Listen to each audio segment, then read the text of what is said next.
بسم الله الرحمن الرحيم رب زدني علما.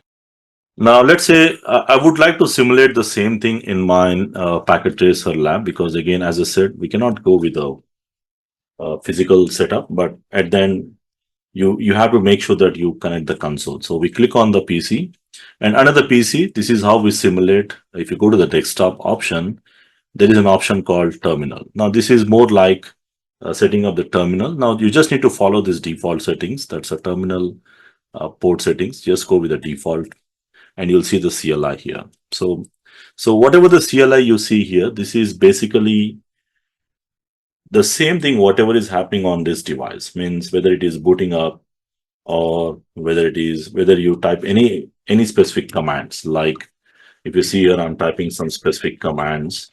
Now these commands are actually going and applying on the device, which means even though you're on this PC, even though you're inside the terminal software, okay, not the entire PC, inside the terminal, which means this is the terminal screen, and anything happening on this particular device means any commands I execute, it will apply on this device, and anything happening on this particular device, I can even see that.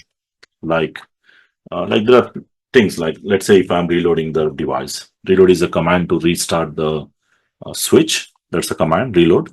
And you can see it is rebooting the device.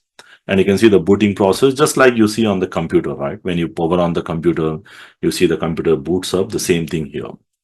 So the computer have a dedicated monitor or the screen, which will show you each and everything happening, but the routers, they don't have routers or switches.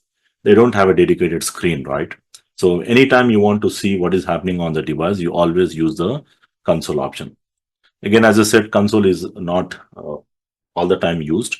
Most of the time we use remote access via telnet or SSH. And again, if there is any connectivity issue or network issues, you go to the device and console and verify in case if you see there is a problem with the device. Okay. So this is the first thing. So the next thing we'll move on with the configuration of the commands.